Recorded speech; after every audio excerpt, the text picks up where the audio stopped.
shame, only yourself to blame. Is it the scapping of a mad just tripping? It's the smoking in the gym, it is not quite fitting. Slipped in too expensive and excessive drinking. I get all my hangovers especially shipped in. New Hellfire Club with Mark McGee, aka Jackal Trades, aka Mark My Words, aka Girobabies frontman. Thank you for being arrested and detained and coming down here, Mark. That's fine, aye. The Girobabies are taking a break. Yeah, a wee holiday for the Girobabies, just Gordy's away and travelling the world for the next few months. So he's back in time for festival season, but we just thought we'd take a step back and finish the new album rather than, be back in time. We could just play all the old songs again, but I would like to come back with an actual new album and a new set kind of thing. I will love festival season, but I think it'd be good to maybe just take a year off, come back with some new stuff. Which is why we'll focus more on Jackal Trades. Yeah. Because you dropped the album on 5th of November. Yeah. You played Jackal live. Trades is available for the festivals, I should point out, aye. You're doing the festival circuit with Jackal Trades? I think so, aye. We've got about 3 proper gigs under our belt now. We've got Dr. Jazzlan on the keys and Martin on guitar. And it's starting to come together as a live thing. It sounds a lot different from the actual album itself, but it's starting to get better and better as a live show, and hopefully by festival season we've got a wee tour coming up March, April as well, so hopefully by summer we'll be in top form with it. Is it a lot different to playing with the Girobabies? Kind of different setup? Is it Yeah. more difficult to put together? It's more difficult. Well, I've deliberately kept it a 3-piece for now, so that it's not overcomplicated. We've got Jess is brilliant at the keys, Martin's brilliant at guitar, so they're just legends in their own right. So keeping it simple, I think it might grow, but maybe hopefully not till next year, because I just think it's quite important all 3 of us just get used to what we're doing. So in some respects it's a lot easier, because with Gyros it's 5-piece band, but in a lot of respects it's more difficult because it's a totally new thing, completely. So. You've had some negative criticism. Do you agree with it? For the Jackal Trades album? Yeah. Yeah, no, I agree with all the negative criticism. I prefer to focus on the negative criticism and try and use it to... No, I kind of made it what it was negative, but I just quoted the criticism in the review, but it's actually a really positive reviews. 90% of it was positive. I think it was Scotland Stand Up and Rave Child, and they gave great reviews. I think the negatives that they put into it was just very constructive criticism, and it sounded like it was coming from a place where someone had actually listened to the album, which is great, because sometimes you just get reviews that are just someone's maybe just listened to a song and then they throw it together, but it sounded like both those reviewers had actually listened to it, and I think the constructive criticism came from a place where they actually wanted it to improve and get better as it goes forward. I think that one of the criticisms was using lots of different producers, but the new album is going to be more of a band project, so I think that's completely legitimate. I think also that the other one was that it was a bit too political, too much social commentary thing going on, or whatever. But there's a blend. There's political, but there's the comedy aspect, like Ravi Burns. I think just for that album, the characters. The whole point was like hiding behind characters and not being very personal. So I think that the new album's going to have a lot more of a story to it, more of a sort of real life story. Maybe exaggerated honesty, or something like that. So it's going to tell more of a story. So I was aware at the time the characters was a lot of songs are named after people like Ravi Burns and Marilyn Monroe and Charlie Brooker and stuff like that. So I was aware, and that was the whole point. I think towards the end of the album you hear like shine the torch at the moon and remove our masks. That was basically coming to the end of the album. It's like right time to actually sort of maybe take a look in the mirror, so to speak. And so it should hopefully follow. The next album should follow in quite good with it. Well, you sent me the album. I was one of the first people outside the project to hear it, and I was astonished by it. It was brilliant. Yeah, I might have been really drunk, but it was an emotionally good album, an emotive album. Yeah, really. Right. Bill Hicks is such a poignant song. Yeah. It's Pink Floyd-esque as well. Yeah, that's smart. It was originally Martin on the guitar. Yeah, originally it was actually going to be over an Andy Martin beat, a kind of more boom bap sound, and then me and Martin, after Jock and Doris last year, we got a wee jam, and he was playing something on the guitar, and I just thought actually that song sounds a lot better with a guitar sound, and so it was great to work with Martin and get him involved. But yeah, no, it's quite a poignant song. I mean, when as I was recording it, you know, there was a lot of stuff, you know, and with Syndigo and stuff like that. A good friend of ours that passed away, and so it just kind of felt like it did feel quite poignant recording it, and I changed a couple of lyrics as well at the last minute. The beautifully placed sound bites. Yeah, well, I mean, I'm glad you say that, because I wasn't 100% sure on that, but I just thought it was quite good, important to get a George Carlin soundbite in a Bill Hicks song, Hicks fan song, and no, I'm glad you like it. It was actually one of the most fun parts of doing the album, was finding, you know, that bit, if there's an instrumental bit, we can put a sample in there, and that was a new experience for me, really. So it was good fun to get just people that have either said something that makes sense or something really stupid. And some people have took it the wrong way, saying Bill Hicks would hate Bill Hicks fans. But, you know. Well, your lines, if Bill Hicks were alive, you would hate Bill Hicks fans. Some people did take it the wrong way, but yeah. But I think it was beautifully used. It adds to the poignancy of it, because I miss Bill Hicks. He wasn't around long enough. He would take you. And he died. He would take and you. He might hate me. Yeah, aye. But you know, it was very poignant. I knew that would happen. Yeah. Don't worry about it. So the vocabulary in the lyrics on the album, quite extensive. Yeah. Quite a mouthful going on. Songs like I Am the Fear and In the Character Building, that's a lot of bars. How did you keep all that in your head? Have you memorised all of it? I've memorised all of it before I recorded it. Does it come natural? Apart from one, Character Building Society, but the reason that I didn't memorise that before we recorded is because that was pretty much, I asked Mr. Bose ages before, because he's an absolute legend in Scotland, and he's a hero of mine, and I just thought I really wanted to work with him, but he was busy. And then just about 2 weeks before we wrapped up, he just sent me a beat. I was like, right, okay, we need to do this. Beat. It's and also, my two favourite yeah, beats no, of course, he doesn't make bad beats, he doesn't make bad songs. It's like a game show. Yeah, and then it gets all. It was great, and I just felt like I didn't have much time to write to it, and I just felt like I had to do I had to be good because it's a Bose beat, and obviously working with him, I was just wanting to obviously do my very best. So I did change a lot of lyrics right to the very last minute till the day we recorded it. So there was a couple of times I had to cheat with looking at a bit of paper, but the rest of it, all memorised before I actually recorded. Getting down to that, I mean, I think there's no really poets seem to struggle. They just seem to think that it's a mysterious skill, but it's not. It's just boring. It's just doing it over and over again, practicing.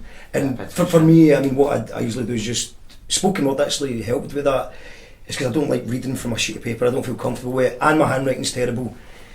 But I think what I would, I think if just record yourself doing it and just let it play in the background. Repetitively. Yeah, maybe record like just with your phone, reading from it over the beat, or just spoken word, and just let it play a few times. It's a lot easier than you think, because at the end of the day, your brain's constructed these words, so you should be able to find those words in the air. But it's boring. It's repeating it. But you're right in what you say. It does seem like a mystical ability to people. Yeah, it's to not me, even because you hear you doing that, like on I Am the Fear, and it's just doing it over and over again. It's boring. It's just doing it again and again, and it should stay there. Have you noticed any songs from the album need the characters that are popular sweet yet? I think Marilyn Monroe Logic's been around quite a while. Yeah, that's an old one. I mean, I wasn't even going to put it in. But with Ella, it was maybe. Ella's vocals are amazing on it, from Delighted Peoples. I wasn't even going to put it in because it's a bit different from everything else. But I just thought, where's that song going to fit in? It's not going to fit into anything I'm doing in the future. And also a wee bit of light-heartedness. Yeah. I think it's quite an intense start to the album, so I think that kind of breaks the mood and takes it into a happier place, which I think is important. There's obviously a lot of sort of dark concepts in it, and I think it's good to show people a bit of the light as well. Well, I think it does that beautifully. like we were saying earlier, it's political, but it's also serio-comical, and it's light-hearted in parts. There's always tongue-in-cheek. There's always some pun. Yeah. Like, even if Damo and I missed it. Yeah, well, if Damo's watching this, there was a point to that. Let's address Damo. Yeah, well, one sock in a Damo puzzle. said that there's a lyric that makes no sense, one sock in a puzzle, but it's because the full verse leads up to leaves your vision impaired like one sock in a puzzle. I don't want to say it out loud because actually it's not that good a line, but it still makes sense in the concept of the verse. Yeah, I did defend it. I said there'll be a pun in there somewhere. So I prefer the phrase wordplay than pun, but wordsmith. But yeah, it's punnery. Punnery, fair enough. So all the different producers, you think that added to the diversity? Because it's interesting that you're not going to do that again. I might do it again. No, I mean, there's a whole bunch of songs that never made. They didn't make the final cut, not because they weren't good enough, just because after I set a deadline, because the album was taking too long and I was just deleting stuff and starting again.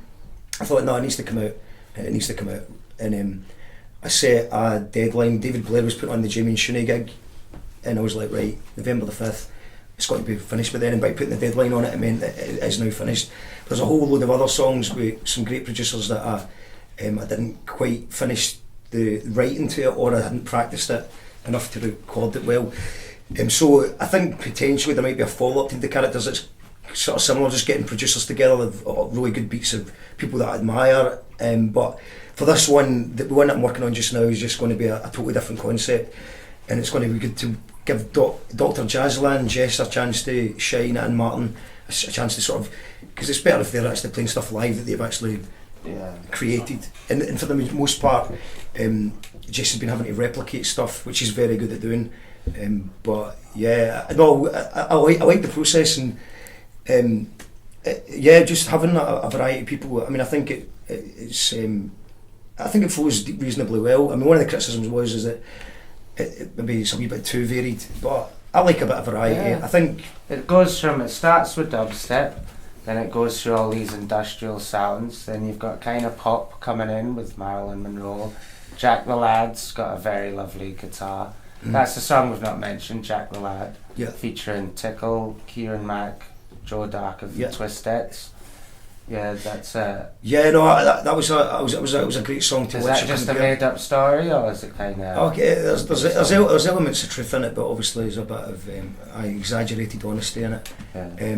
There's elements of truth. There's true parts to it, and there's made up parts. I'm not going to say which is which, but that was quite a great song to watch it coming together, because I wrote it myself. I was going to do different voices for the different characters, but I was running out of time because I set the deadline, and there was no way that I was going to nail.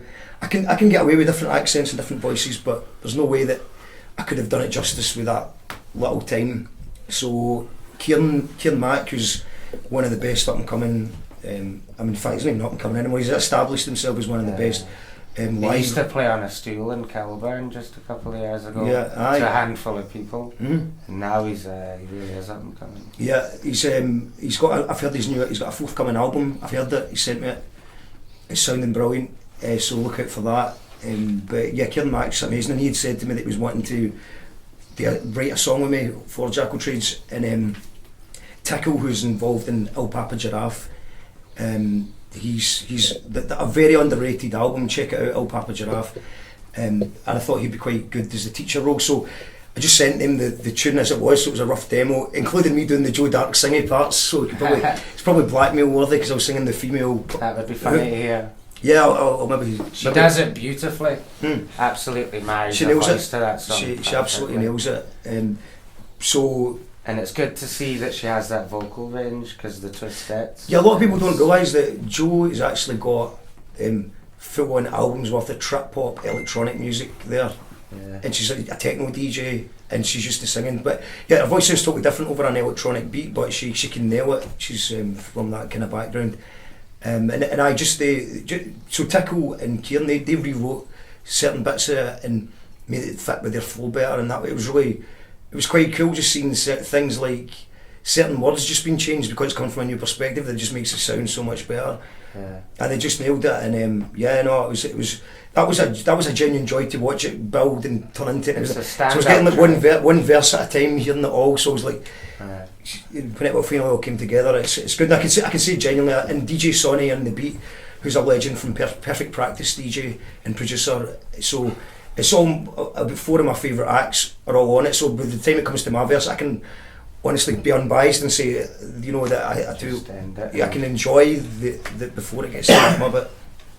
It's definitely a standout track on the album. It's always the one, if I'm playing your album at work, the chefs will go, "Who's that?" It's always during Jack the Lad. Yeah. So definitely a standout track. Yeah, that and maybe I've noticed that a lot of people, reviewers have kind of have really been talking about Triangular Trades, which was another last minute addition. That was Sound Thief took a sample from a Girobabies song called No Place Like No Place off You Who to Utopia, and he just was been playing a bit with it, and he just made a beat, and I was like, I've got this sort of, by that point I had the first verse and half of the second verse written, and I just tried it, and it worked, and then I just went away, and then we just added the chorus in at the end, and yeah, no, I like the way that turned out.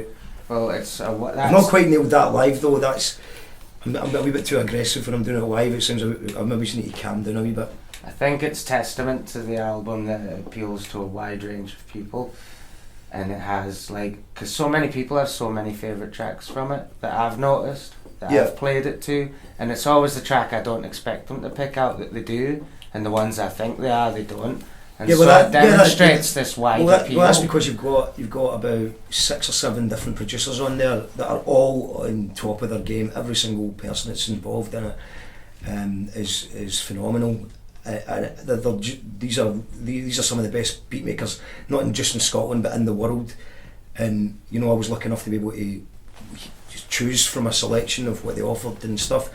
So I don't want to leave anyone out, but it started with Gordie Duncan Jr. We done about 5 songs in 3 days, and then we didn't do anything for 2 years.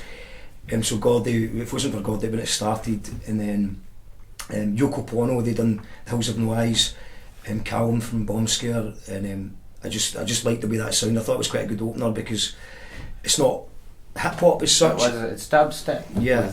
Yeah, well, it's not. It's visceral. Yeah, I don't know what it is. It's but that's why I didn't know what it was. That's why I thought that's quite a good one. If I heard that, I'd be wanting to hear another song. I like the sound effects in the last verse with the voice. Yeah. I don't know the technology behind it or what it is, but it sounds cool. Yeah, it's wizardry. Yeah. Wizardry. Sorcery. Also, Boys we've talked about. Anyway, he's got a new album coming out this year. We've got on the album we have, Mackenzie, who done Charlie Brooker's Sketch, which was a tune that has been thought about for a couple of years, but only recorded it a couple of months ago. And so got Andy Martin, who's absolutely brilliant. He actually should have had more than that, but there was a couple of songs that didn't make the final cut, like Eve of Revolution and Tidal Wave. The tunes were just a wee bit too independence focused, I thought. B-sides. Well, I've got about 6 or 7 tracks that I was maybe going to put as a B-side album. There's definitely a remix album coming. I don't know if the other tracks sort of gel well enough to put out, but maybe a later date. And Sound Thief, if Gordie Duncan helped me start the album, but if it wasn't for Sound Thief, the album wouldn't have been finished, because he just took it with the scruff of the neck. And also just being able to record rough ideas in his booth was just amazing, because I don't feel comfortable rapping in the house on my own. No. So Sound Thief gave me the opportunity to do that, and he put a couple of great tracks into it. Robbie Sundogs, who's also in the Gyros as well, he was great. And I think that's... So it's a melting pot of geniuses. Yeah. And that's what gives it... It's been the album of 2016, not just for me, but I've seen that in a few reviews. Yeah, I mean, I think it came out quite late in the year for not a lot of people picked up on it. I mean, there's some reviews just starting to come out just now. So, but yeah, I mean, I had to get out. It's good to get it out there, and it's crawling with earworms. It's got a lot of songs on it that get stuck in your head, Yeah, but in a good way, which is the mark of a good album. yeah. No, thank you very much. So, what can we see in 2017 from Mark McGee? Well, hopefully a new Jackal Trades album. So quick hopefully- off the back of that one. Yeah, I mean it's written. I just need to obviously. There's a lot of work to go into it, but lyrically it's written. The concepts are all there. It's just about figuring it out. But I think I'm hoping to try and get it out before. The aim is to get it out by Edinburgh Fringe, and maybe do something in August with it. That's maybe a wee bit ambitious, and also Girobabies album. I mean that could be around about the same time. You've already got 5 or 6 songs. Well, we've got we've got a lot of songs that haven't been recorded yet, or is in various stages of recording. But yeah, every time we get together and we actually we get new material. It's decent. So, well, in our opinion, it's decent. So I would like to get it out, a new one out. We'll take a wee break and come back in the autumn with a new album would be my aim. But I don't know if that's a bit ambitious. It takes a while now. Everybody in the band is like really important. So you've got 5 different people with ideas. So that can take a bit longer. You're still very productive. You're like a one-man music industry. You're doing the promoting, you're doing all the hands-on stuff, you're setting up the gigs, you're also bringing all these other bands together. It's a lot to be getting on with. Yeah, I'm very lucky to be surrounded by so much talent in Glasgow, and there's just like a really good sort of scene now underground. I mean, a lot of people in the know of the so-called know of the music industry aren't aware of how big some of these bands are And how good. They've not got, nobody's got press agents or bookers or management even. I don't think there's really many bands with managers, but What happened to the days of a talent scout turning up at a gig and going, these guys I think the days are gone now. There's just not enough money in it. But I think what bands have got to do now is prove that they can actually make money, release albums that people want, and take it on the road without any problems, and play busy shows up and down the country. So once you do that, then I'm sure people will knock about. But it's just about you just really need to put a lot of effort into it and plan ahead. There's no. You need to break England. Yeah, obviously, we've not really made a proper push for that yet. We do alright in Salford, Manchester kind of thing. We've played London and stuff before, but yeah, it's one of those ones that you need to plan it 6 months ahead and get the tour up there and do a lot to promote it.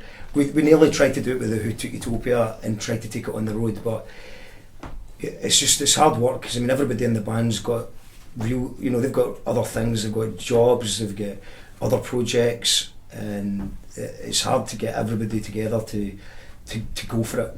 But what we hope we will be able to do that, just take a month out and just actually try and hit as many places as possible, and Europe as well. I mean, there's no reason why we shouldn't be playing some of the bigger cities in Europe. Yeah, Colonel Mustard went to Tokyo. Yeah, that's South Korea. If they can go to Tokyo, yeah. South Korea. If they can go to South Korea, you can go to Europe.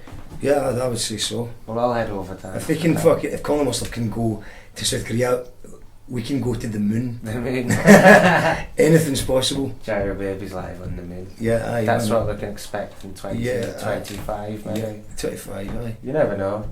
There's a lot of modernism in the Jackal Trades album. Do you think that'll date it? Like the topical stuff. Mentions of iPods, and iPhones, and popular TV shows. And I will definitely age badly. Yeah. No, I don't know. I mean, I don't. It depends. I don't think it's not too topical. I mean, I think most of the people that are the characters that are mentioned in it are quite people that will still. I think people will still know who Robbie Burns and Marilyn Monroe, Charlie Brooker. Maybe not Charlie Brooker. Maybe. But maybe it'll define this year. I know. I mean, Or this time. I think some might. I think the odd line might go over people's heads, but that happens in hip hop all the time. Maybe you'll predict the future. Maybe we'll have eye chips, and maybe Greg's will buy over Google. Yeah. All that. Yeah. Well, yeah. The day that if Google were to buy over Greg's, that would one way or the other, because that would mean that we would have, especially Scotland, they would take over Scotland overnight. You wouldn't need a referendum or anything. It would just be Google and Greg's. Google land. Right. Okay. Well, one final question. I should probably ask you what everyone wants to ask you, and that is, how did you get Clyde to appear in the Equinox video? Oh, Clyde, aye. He's just a good mate, friend of a friend, but he's a nice guy. Sent you a Facebook message. Clyde's just a good guy. I know he's famous, he's an Olympian, but he's still got time for the wee guys. He took the time out to appear in the Equinox video, so hats off to Clyde. Well, thank you for the interview. Yeah, no worries.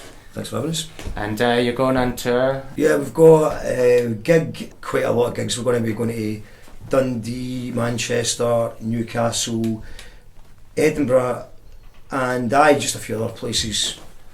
But anywhere that will have us, Jackal Trades. So Jackal Trades on tour. Get out and see them. Very original hip hop artists. This is new Hellfire Club Gonzo Division signing off.